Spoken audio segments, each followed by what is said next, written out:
Gold, trusted gold buyers. మీరు తాకట్టు పెట్టిన బంగారాన్ని విడిపించి ఈ రోజు ఉన్న మార్కెట్ ధరకు కొనబడను.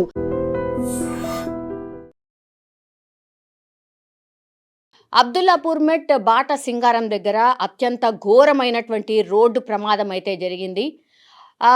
సర్వీస్ రోడ్లో జరిగింది. చిత్ర విచిత్రం ఏంటంటే మరి తెల్లవారుజామున జరిగింది.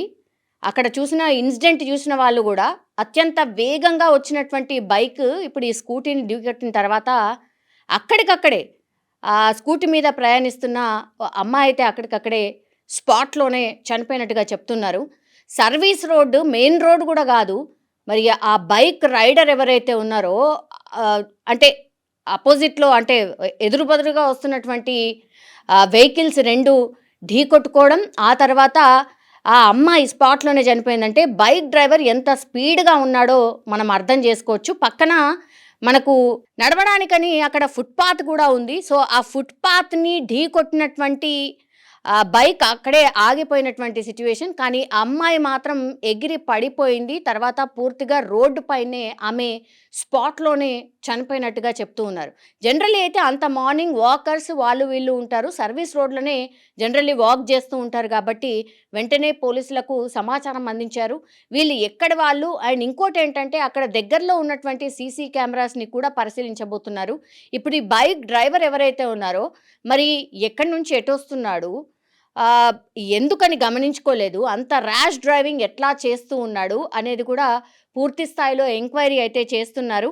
వీళ్ళిద్దరు కూడా ఇంజనీరింగ్కి సంబంధించిన ఫైనల్ ఇయర్ చదువుతూ ఉన్నారు. సో అక్కడికక్కడే అమ్మాయి అయితే చనిపోయింది, కానీ ఈ అబ్బాయి మాత్రం గాయాలైనట్టుగా చెప్తున్నారు. వీళ్ళు బ్రిలియంట్ ఇంజనీరింగ్ కాలేజ్ విద్యార్థులుగా చెప్తూ ఉన్నారు.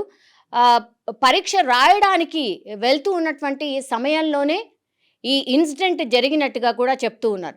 సో ఈ బైక్ డ్రైవర్ ఎవరైతే ఉన్నారో ఆయన కూడా అంటే బీటెక్ విద్యార్థి, అట్లాగే ఈ అమ్మాయి కూడా బీటెక్ విద్యార్థి. మరి అనుకోకుండా ఈ బైక్ అట్లాగే ఈ స్కూటీ ఎట్లా ఢీకొట్టాయి, మరి ఏం జరిగింది ఏంటి అనేది కూడా పూర్తి స్థాయిలో ఎంక్వైరీ అయితే చేస్తున్నారు. కానీ మరి ఇద్దరు పరీక్షకు వెళ్తున్నటువంటి సమయంలోనే ర్యాష్గా డ్రైవ్ చేస్తూ ఈ బైక్ అట్లాగే స్కూటీ ఢీకొట్టుకోవడం జరిగింది. దీంతో అమ్మాయి అక్కడికక్కడే చనిపోయింది. అబ్బాయి మాత్రం గాయాల పాలైనట్టుగా అక్కడ ఉన్నటువంటి స్థానికులు అయితే చెప్తున్నారు. ఇప్పుడు కేసు అయితే ఫైల్ అయింది. ఎవరి మిస్టేక్ ఏంటి అనేది కూడా పోలీసులు తేల్చే ప్రయత్నం అయితే చేస్తున్నారు. కానీ ఈ సంవత్సరం మొత్తంగా చూస్తే గనక యాక్సిడెంట్స్ అయితే ఎంత భయంకరంగా జరిగినాయో, చాలా టైమ్స్ ప్రాణాలు కోల్పోయిన సందర్భమే ఉంది. ఇప్పుడు పరీక్ష ఉంది, ఒక 10 నిమిషాలో అర్ధగంటనో ముందు వెళ్తే ఏమవుతుంది, ఇంత స్పీడ్గా వెళ్ళడం వల్లే ఈ ఇన్సిడెంట్ జరిగి ఉంటుంది అనేది స్థానికులు కూడా చెప్తున్నటువంటి సిచ్యువేషన్ అయితే కనిపిస్తోంది. Speed thrills but it kills అనేది అక్షరాల సత్యం. ఇది ఎంతవరకు మనం పాటిస్తే అంతవరకు మనం ప్రాణాలు దక్కించుకున్న వాళ్ళం అవుతామనేటువంటి మాట కూడా చెప్తున్నారు. ఎన్ని అవగాహన కార్యక్రమాలు, ఎంత పెనాల్టీస్ వేసినా కానీ వీటికి మాత్రం కట్టడి కావట్లేదు. కాబట్టి ఎస్పెషల్లీ ఈ యూత్ ఎవరైతే ఉన్నారో వాళ్ళు చాలా ర్యాష్ డ్రైవింగ్కి పాల్పడుతూ ఉన్నారు. కేసెస్ అయితే భయంకరంగా ఫైల్ అయినాయి. పెనాల్టీస్ కూడా చాలా పెద్ద ఎత్తున నమోదైన సిచ్యువేషన్ అయితే కనిపిస్తోంది.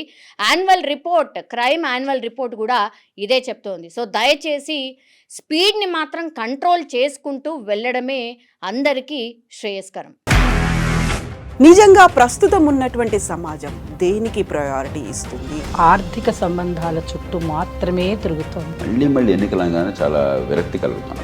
మంచి అనిపిస్తుంది కదా, లేడీస్ కూడా ఛాలెంజింగ్ జాబ్స్ చేసినప్పుడు చాలా బాగుంటది. ట్రాఫిక్ అసిస్టెంట్స్ గా నియమించిన ట్రాన్స్జెండర్స్ అందరితో సాల్యూట్ చేయించుకుంటున్నారు. ఫుడ్ డెలివరీ ఇవ్వటానికి వెళ్ళినటువంటి డెలివరీ బాయ్ అనిల్ పై కళ్ళ ముందు